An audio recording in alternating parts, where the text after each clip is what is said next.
Hello and welcome to yet another thrilling episode of the Climate Voices podcast, your conduit to the change makers shaping our present and future. I'm your host, Omesa Mokaya. This podcast is a unique platform where we aim to break silos and bridge the communication gap that exists between policymakers, scientists, researchers, climate activists, and community practitioners from around the globe to engage in conversation. And as I always say, on this platform, we are addressing the climate crisis one conversation at a time.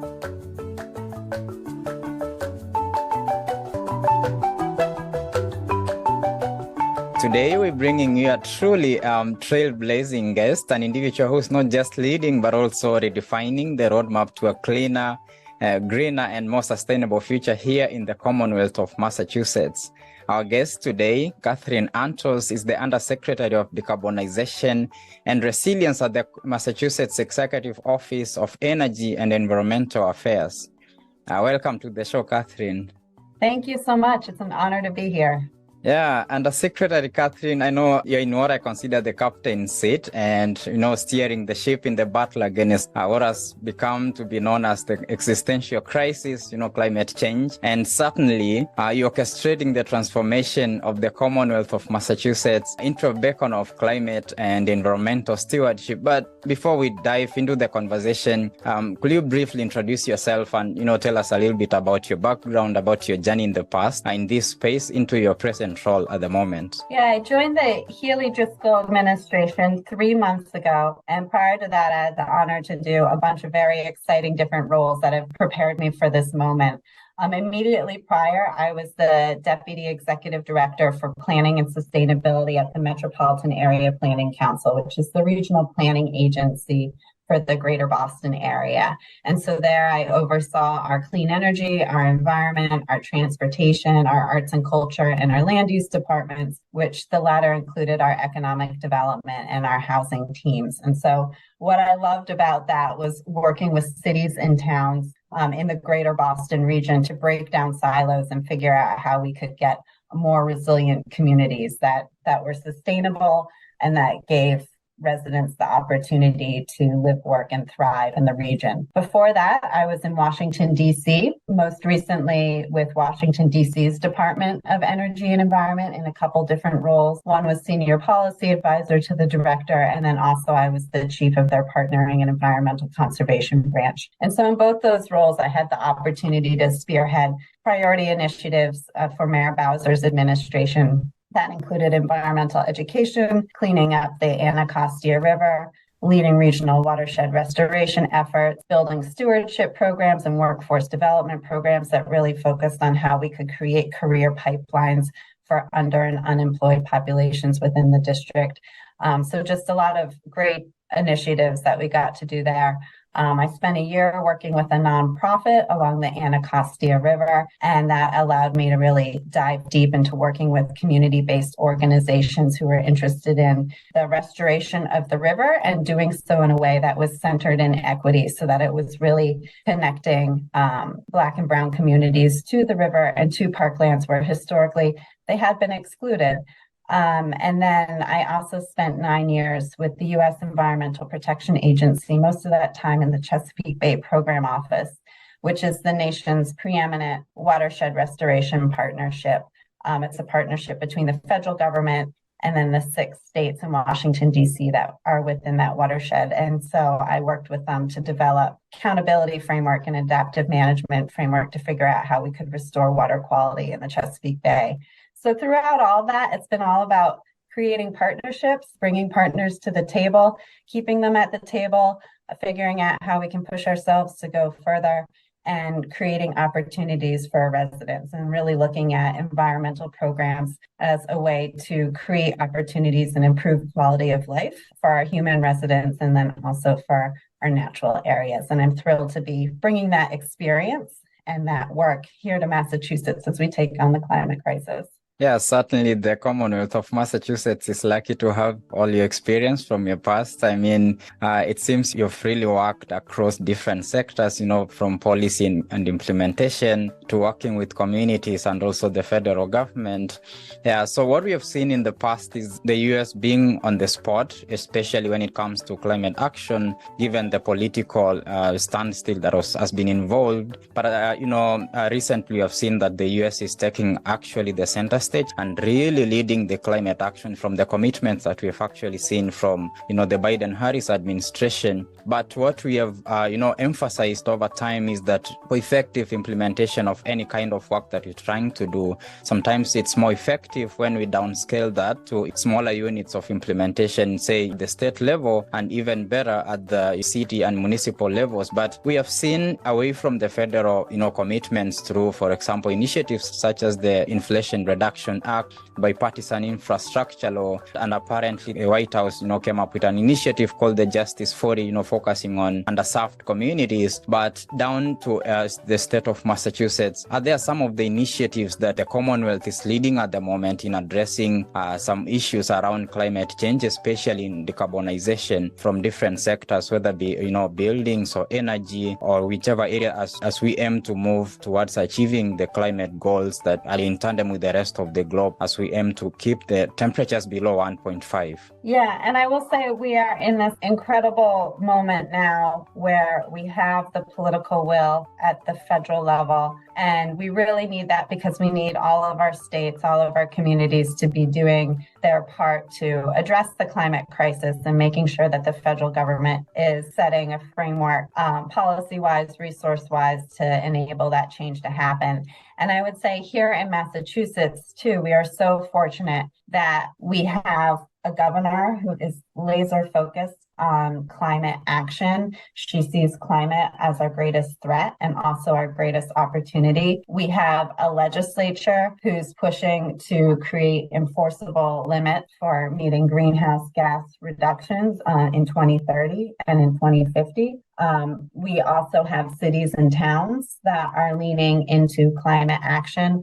And so we have all of those pieces together, a legislature, a governor, our local communities that are all looking to make change. And I would say one thing that I've really appreciated in my career is you need the federal government role to set that table, but then state and local governments can really be the places that innovate and figure out the best way to do it that also meets the unique needs, challenges, and opportunities within a state or within a community. And so it's wonderful to be working here in Massachusetts where we can say, what are the unique challenges that we have, that we're in a colder climate than other areas. And so what does that mean as we think about decarbonizing our buildings and where our sources of heat come from? We have incredible opportunities for offshore wind. So how is that a part of our strategy? And so really being able to figure out how we seize this moment where there's federal resources, where there's state resources, where there's so many partners that want to play a role in this, and where, again, we have an executive and a legislature that are really focused on driving this change. Yeah, talking of the executive and legislature that is so committed to driving the change, I know you've made major announcements recently with the capital investment plan, committing a lot of money, over 14 billion for the whole plan. But I like to ask maybe if there's specific commitment in this plan, for instance, from the fiscal year 2024 to 2028, specifically focusing in climate action, and how this align with the broader goal of limiting carbon emissions. Yeah, as you noted, the capital investment plan from FY24 to 28, so over 5 years, it is $14 billion in total, and that has a particular emphasis on advancing climate, economic development, and housing goals. And so before I dig deeper into some of the sustainability aspects and the resilience aspects that I'm most excited about, I just want to flag that the state is looking at this in terms of these are different goals that are not in opposition. They're absolutely linked together. And we need to think about how we create housing that is healthy, that is energy efficient, that is decarbonized, that's resilient in the face of extreme weather events. We need to think about how that creates economic development opportunities for our residents, for businesses, for jobs. and do that in a way that we're meeting our greenhouse gas reduction limits and also becoming more resilient to the impacts of climate change that have already started to happen. So it's $14 billion in total. Some of the elements of that I'm most interested in and that my team is leading really focuses on what we're doing to build resilience at the local level.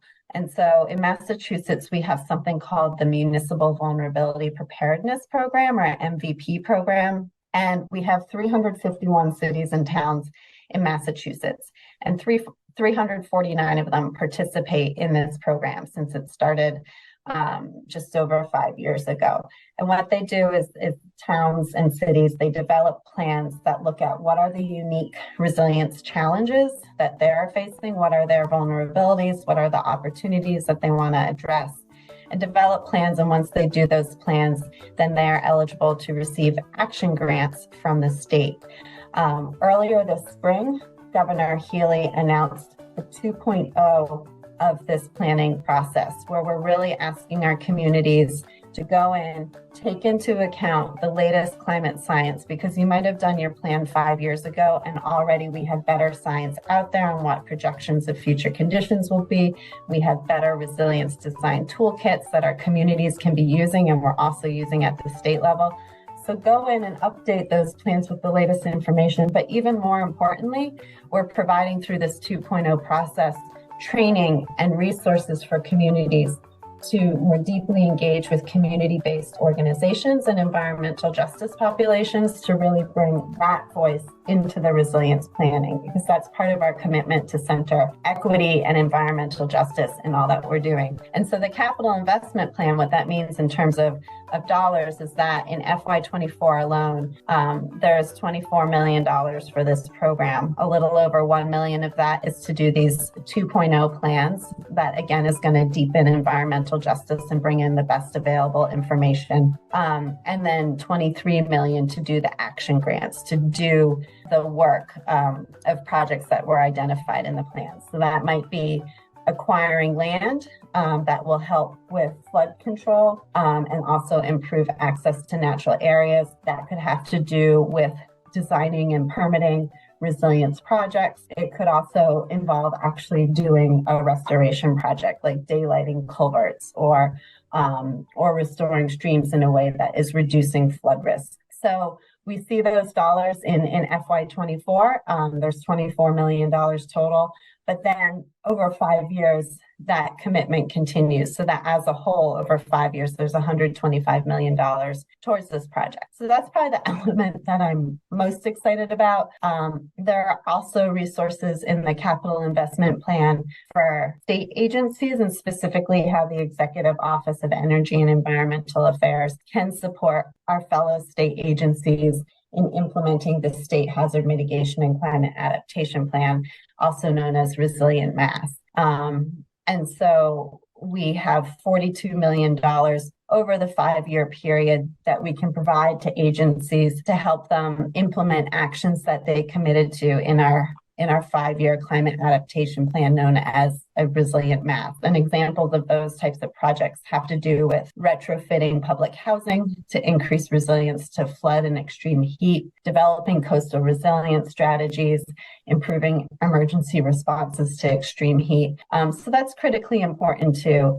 And the final thing I want to note here is it's not just what the Executive Office of Energy and Environmental Affairs is doing with its resources through the capital investment plan. It's also this whole of government approach that the state is taking, where they are asking all secretariats to consider climate in their capital investment planning process. And so resilience design toolkit that I mentioned earlier, when I was talking about tools that we now have available to local governments, that's something that we're asking each of our agencies to use as well as they're designing capital projects that are then going to be funded by the capital investment plan. And so there's investments in the SIP that go to MassDOT and MBTA to help with electrification and help with resilience. There's also investments that go to our other state agencies to look at retrofits that they're doing within housing and also within the energy sources within state buildings to transition them away from fossil fuels. So it's not just what EEA is doing, it's also what we're asking all of our agencies to be doing as we take on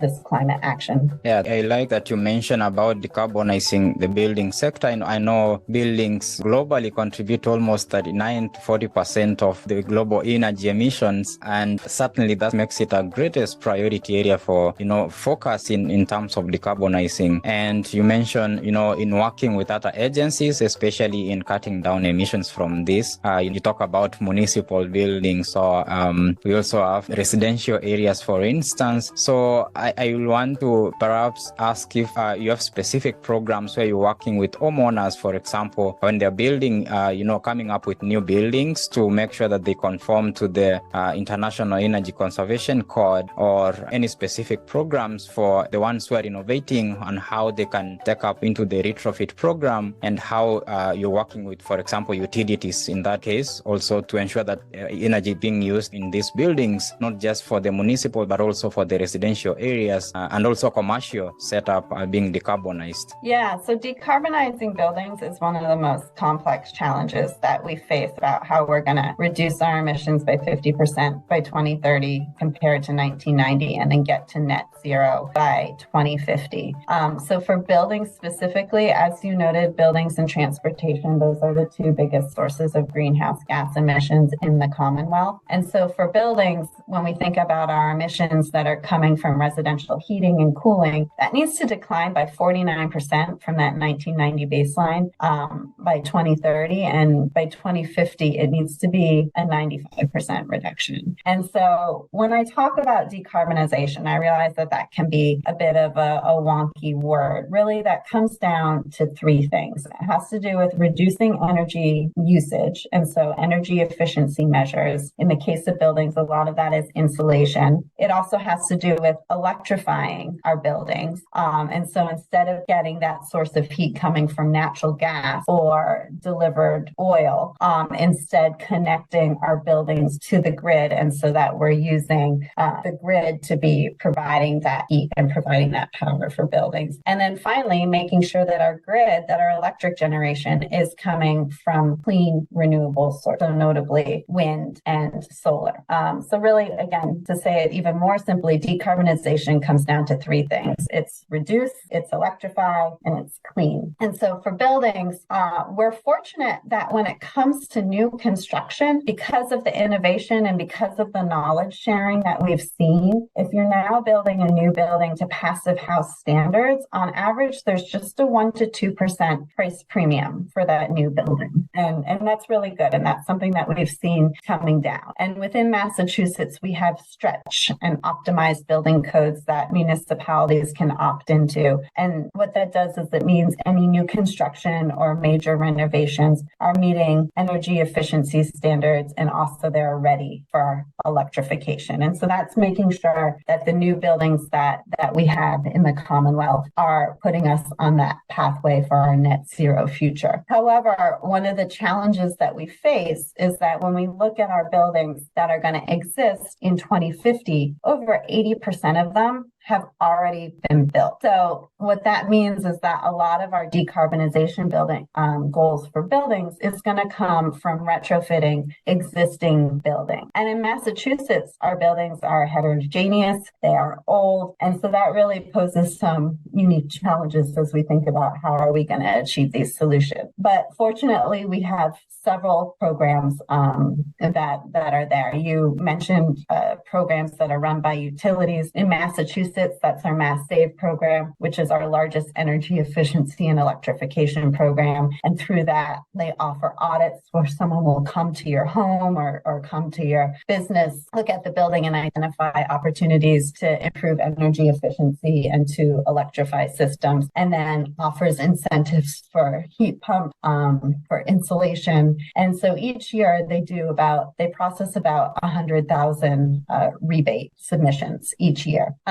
And Massachusetts is one of the most energy efficient states in the nation, according to the American Council for an Energy Efficient Economy. And because of our location in the Northeast, we really need to be thinking hard about energy efficiency, because as we heat our buildings, we don't want that heat just going out into the world around us. We really need to be thinking about efficiency before we then work also on electrification and renewable energy sources. So Mass Save is a big part, but there are other critical elements of our building decarbonization strategy. In Massachusetts, we have the Clean Energy Center, which is a quasi-governmental organization. We call it Mass CEC for short. And they test a lot of innovative approaches to decarbonization that can then be brought to scale, say through the Mass Save program. And the state itself, most notably through its Department of Energy Resources, also runs programs that pairs renewable energy with energy efficiency and electrification. And there's a real focus within the state on how we can provide those programs for affordable housing. So an example of initiatives that we've launched recently is we have now a $50 million grant program to retrofit low and moderate income housing across the state. And it's supporting electrification of buildings and prioritizing people that have been most deeply impacted by fossil fuels. And so these projects will improve energy efficiency. It can support installing solar panels. It can make improvements like roof repairs and electrical updates to then allow those buildings to electrify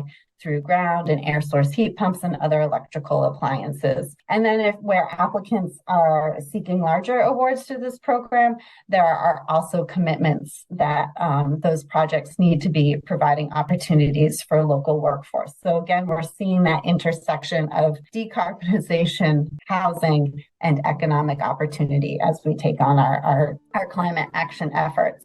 We also earlier this month launched a Massachusetts Community Climate Bank, which is the nation's first climate bank that's focused first on affordable housing. And so we've put in an initial investment of $50 million of funding from the state. But the really important piece of this is it then allows us to attract private sector investment and also federal funding, most notably through the Inflation Reduction Act, so that every dollar we put in can leverage even more resources to help us to decarbonize, starting first and foremost with affordable housing. And we're working with Mass Housing, Mass Development, and the Mass Clean Energy Center with that Massachusetts Community Climate Bank.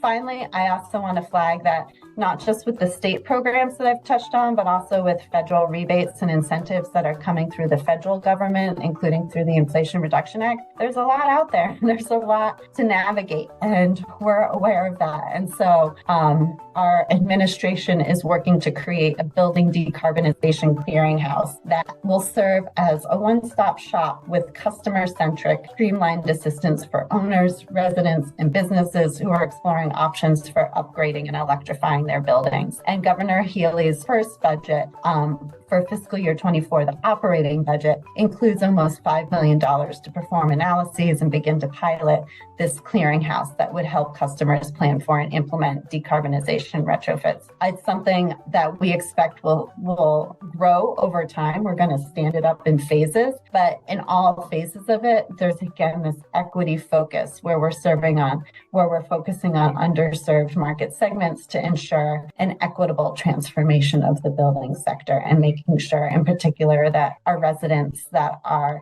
in low and moderate income households, that they are getting superior access to these decarbonization resources and able to realize the benefits of a cleaner climate future. Yeah, definitely the 50 million grant program you mentioned for low income and, moderate income electrification is definitely a commendable initiative. So perhaps I'll want to ask just a follow-up if the specific criteria for communities or any projects to qualify for this kind of funding to enable them, access clean energy for especially underserved communities, because you mentioned about, low and mid-income communities. So is there specific criteria for a specific community? You mentioned there are 349, especially municipalities taking part in some of the initiatives that you are doing. So is there a criteria that any project or any community has to go through to access this 50 million grant from the governor's office? Yeah, so the low and moderate income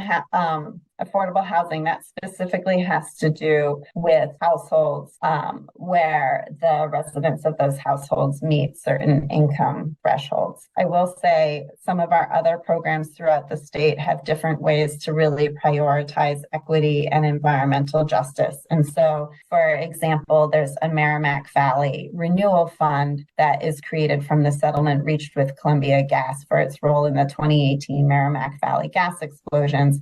And that funds clean and energy efficient programs and grants for homeowners, tenants, businesses, and municipalities in the Merrimack Valley. But again, there's a focus on low and moderate income households there. There are also, I mentioned the Mass Save program earlier, and that works through our investor-owned utilities. In Massachusetts, we also have many municipal gas and light plants, utilities that are providing energy to our communities that don't participate in the Mass Save program. So we have other programs that are out there to provide resources to those communities. And we're also looking at within Massachusetts how we define environmental justice and environmental justice communities, looking at 3 criteria that have to do with race, income, and also language isolation. And so we also have many programs that put a priority focus on environmental justice communities. So earlier on, you talked about electrifying the transport sectors. You mentioned that the transport sector and the building sector is one of the biggest contributors, especially for carbon emissions in Massachusetts. And you mentioned that Massachusetts is actually leading the efforts, especially in decarbonizing these 2 sectors. And apparently, electrifying and decarbonizing the transport sector is a significant aspect of the state's climate goals. So perhaps are there some measures that are being taken or put in place to support adoption of, for example, electric vehicles, or supporting public transportation as we aim to reduce emissions from the transport sector within Massachusetts? And when I talk about electric vehicles, for instance, they are critical enablers, such as people keep asking about, for example, the charging infrastructure, because it's been used as an excuse. For example, in my country where I come from, they say there are not sufficient charging points to enable people to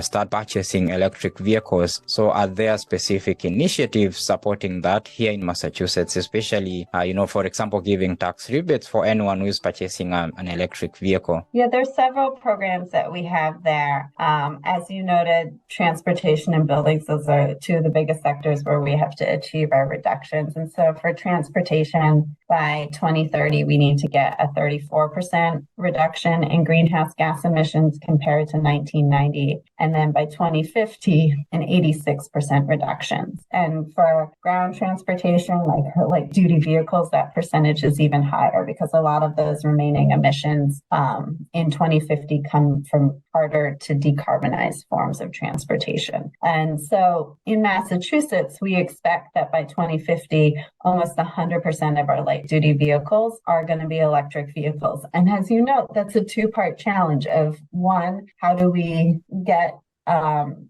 customers to transition from internal combustion vehicles to electric vehicles? And then 2, how do we make sure that there are places to charge them and that our grid can handle that charging demand? And so we have several different programs that are supporting both aspects of that. One, I will say, our state vehicle emissions standards. That is an area where we are a leader. We have adopted California Air Resource Board's vehicle emissions standards. So what that does is it requires an increasing portion of annual vehicle sales in Massachusetts to be electric vehicles. And under the most recent light duty regulations, auto manufacturers are required to have 35% of the vehicles they sell in 2026 be electric vehicles. And that's going to increase up to 100% for model year 2035. So again, that means in 2035, if you're buying a light duty vehicle, it's going to have to be an electric vehicle. We also, in addition to those increasing sales levels, we also offer rebates. And one of our largest rebate programs that we offer in the state through our Department of Energy Resources is our More EV rebate program. That's been around for 8 years. And in that time, we've issued almost 30,000 rebates totaling $61 million. Those rebate level per vehicle increased last November. And we've seen in response a healthy uptick, healthy adoption rates in this year. The 2022 climate law directed us to look at those rebate levels. And so we are in the process of updating and enhancing the More EV rebate program consistent with the 2022 climate law. And that includes introducing new incentives that continue to support the adoption of zero emission vehicles. We're also working with dealers to make sure that this next phase of the rebate program is really consumer focused. And we expect to be sharing more information on that later this summer. So that is the big area where we're looking at the rebate side and also looking at what are our regulations that push that transition to electric vehicles. But you also asked, well, what about the charging? What do we do once we get that vehicle? Where do we plug it in? And that is an area where Mass Department of Transportation or MassDOT, also our Department of Energy Resources, our Department of Environmental Protection, and the utilities are all playing roles in helping to install that EV charging. So MassDOT is really focused on the corridors, our highway corridors. The utilities have been authorized by the Department of Public Utilities for $400 million in funding for make-ready EV infrastructure in public settings and homes and fleet depots, as well as public charging stations. And then within Department of Environmental Protection and Department of Energy Resources, we have an electric vehicle incentive program and also leading by example programs that provide resources for charging infrastructure. Our leading by example program really focuses on fleet charging infrastructure at state agencies because it's a really important part of our decarbonization strategy to be looking at what are we doing with our own state facilities, our own state assets to make sure that they are decarbonized and also resilient to a changing climate. Another piece that we're doing is we're supporting partners within Massachusetts in being able to apply for and access the federal resources that are out there because Governor Healy, she's a competitor. She competes hard for every federal dollar that's out there. And that means either us being the direct applicants or receiving those formula funds and making sure that we're using them effectively, but also supporting our partners such as regional planning agencies or communities when they're applying for these resources as well for charging in more community areas. So the other part of it is once you have that charging infrastructure, it needs to connect to a grid that can safely and reliably provide energy from renewable sources. So that's another area of focus for us. And in May, we began convening an electric vehicle infrastructure coordinating council to complete an assessment of EV charging infrastructure in Massachusetts, including how to build out transmission and distribution infrastructure to support electrification, and looking at the long-term business model for EV charging, because you can install a charging, but you need to make sure that that charger continues to operate. So what does that business model look like? And then finally, how the deployment of EV charging stations can best support the grid. So there's all different aspects that we're looking at when it comes to how are we going to decarbonize the transportation sector. Again, get people buying EVs, make sure there's a place to plug them in, and then make sure that we have a grid that can support that. And also thinking about how those batteries within those vehicles can actually be an asset to the grid in terms of how they charge and if there are opportunities for them to give energy back to the grid at times of peak demand. It seems the Commonwealth is on top of the game in terms of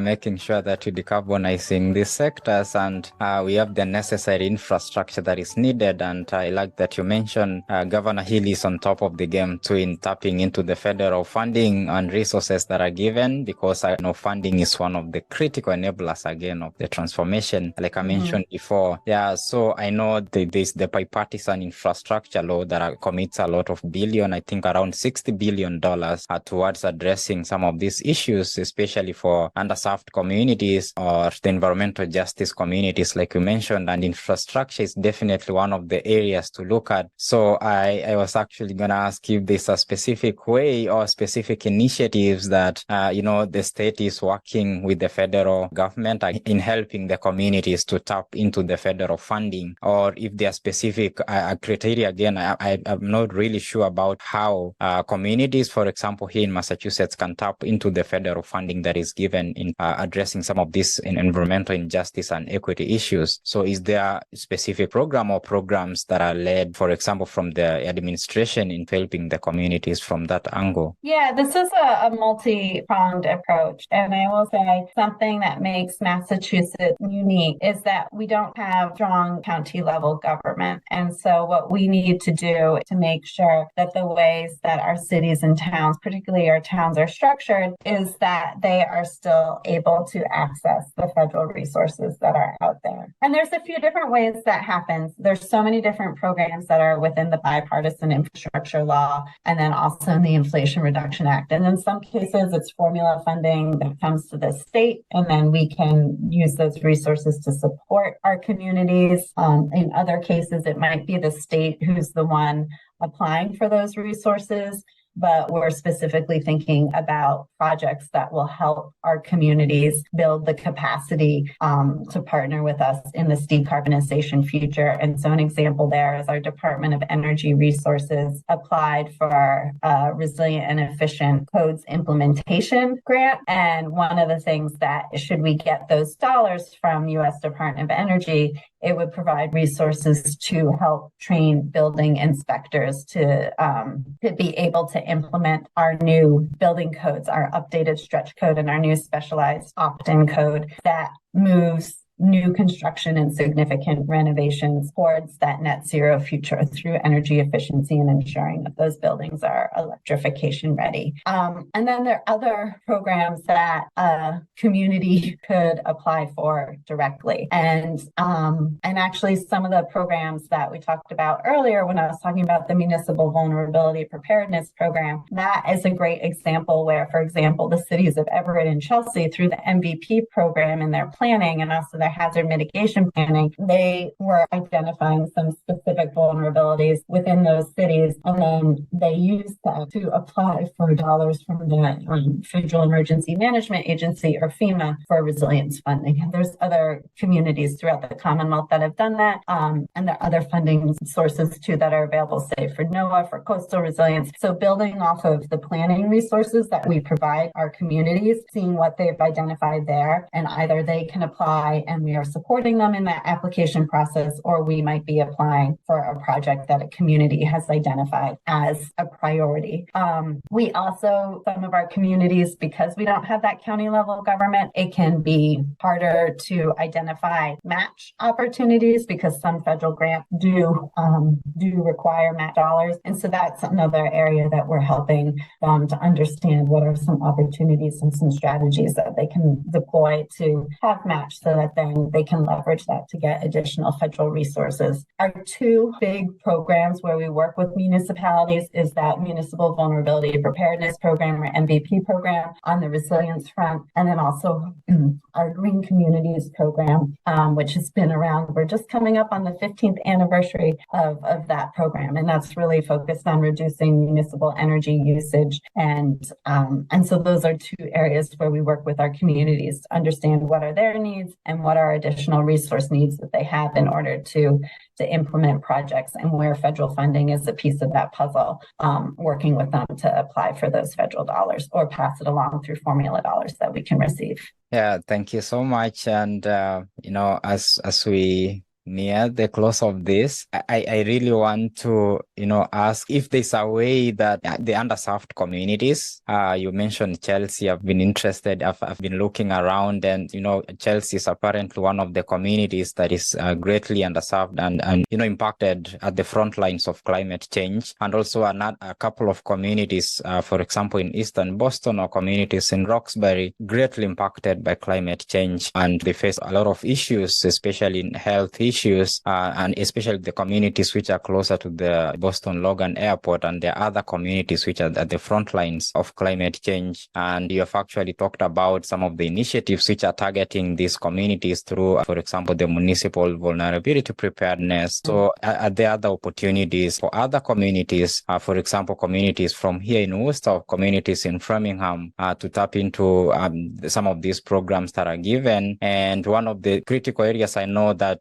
remains at the center of climate action is technical capacity. And also when we talk about infrastructure, for instance, sometimes it's very expensive to secure or purchase this kind of infrastructure when it's from an individual. And I know there are a lot of programs where they, pull together communities and they do a bulk purchase, which makes it a bit cheaper to purchase some of the infrastructure that is needed, especially for retrofits within buildings. So are there existing opportunities that communities, for example, which don't know at the moment, can tap into or they can get access to that can help them in addressing the challenges that they face from climate change? Yeah, environmental justice is a key priority for this administration, and it's showing up tangibly in several different ways. And so from our energy siting practices to our work in building healthy, clean homes, where I talked about earlier, a lot of that is focusing on affordable housing. We know we can't repeat the injustices of the past. And so we're working to ensure that environmental justice communities do not bear the disproportionate burden of the climate crisis and can share in the benefits as well. And so one way that is being done is now within the Executive Office of Energy and Environmental Affairs. For the first time, we now have an Undersecretary for Environmental Justice. And that position is filled by not just a state leader, a nationally recognized top expert, Maria Berlin-Power, who I'm honored to call my colleague in this work. And she's leading the charge to integrate environmental justice principles into everything that we do and really make Massachusetts nation leading in this work over the coming years. And so areas where she's really focused on is community benefits plans. So how do we make sure that whether it's state grants or federal grants, that the benefits of those programs are meaningfully